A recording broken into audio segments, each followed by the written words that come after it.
Hello everyone, Chris from the Headache and Pain Management Centre here, and today we're talking about footnote number 2 in the new pain definition that's just been released by the International Association for the Study of Pain. I'm glad you're joining me. If you are joining me, type in below and say hello, and feel free to ask any questions as we go on the way through. So in the previous couple of videos, we've spoken about the new definition of pain and the footnotes that are coming with it. So yesterday we spoke about the first footnote, which is about the biopsychosocial model of pain.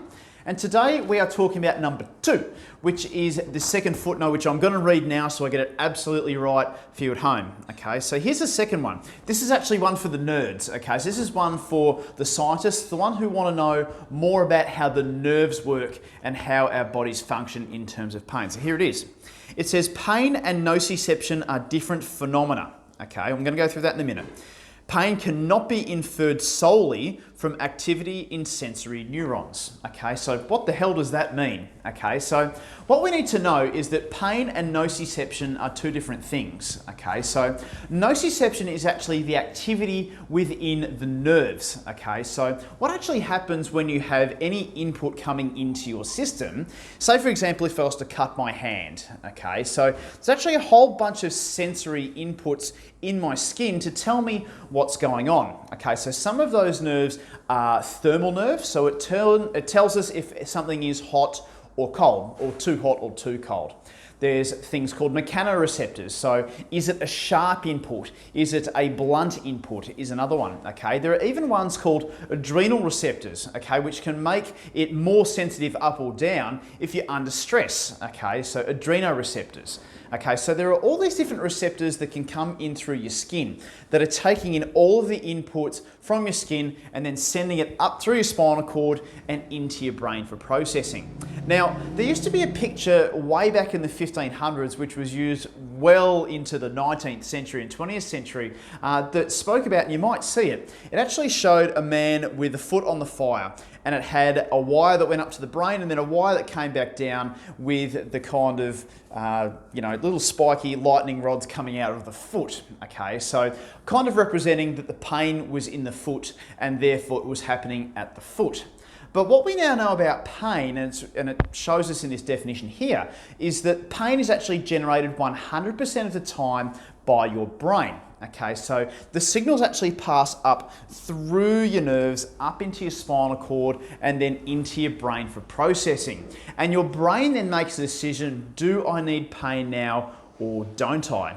Now, this might be a real brain explosion for those people who may not know about how pain actually works, but if you can understand this concept, then you probably know more about pain than 90% of doctors do, because this is all brand new stuff. This is all stuff that we now know about how pain works. So we have nociception, which are the signals passing up through your nerves and knocks on the door to your brain. And then we have pain, which is driven by those things we were talking about before. So social factors, emotional factors, and a threshold that's being met as to whether your brain perceives if there is a danger or if there isn't.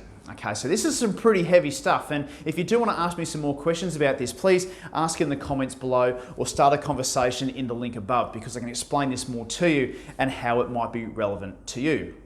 So what does this mean in terms of treating pain and how this might affect your treatment? So if we talk about things like surgery, or we talk about things like nerve blocks, cortisone injections, even radio frequency nerve ablations, things like that, and you might have had some of these treatments yourself. Basically what those treatments are trying to solve are those nociceptive inputs, okay? So is there something wrong with the nerves coming in at the southern end, like at your hand, at your foot, or in your back? Now, if you found that those haven't worked, then we need to consider what's going on with the sensory system itself. So the way that your nerves flow up your spine, the signals flow up your spine into your brain, and then what happens in your brain when the signals actually get there.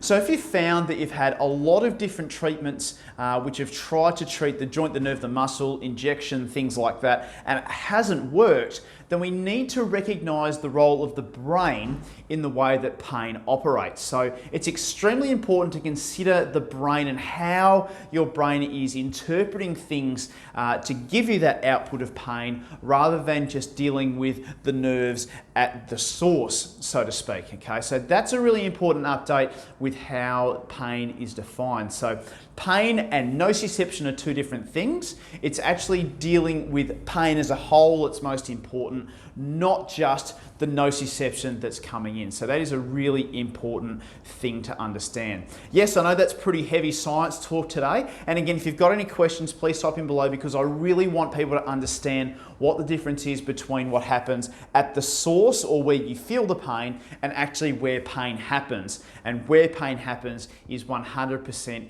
inside your brain, okay? I want to be very clear here that just because something is happening in your brain does not mean that you're making it up, okay? The pain is real, but the brain is the processor of everything that you smell, touch, feel, taste, hear and see, okay? And pain is no exception to that, all right? And sometimes your brain can be tricked into thinking that something is very, very wrong, whereas as a matter of fact, it may not be.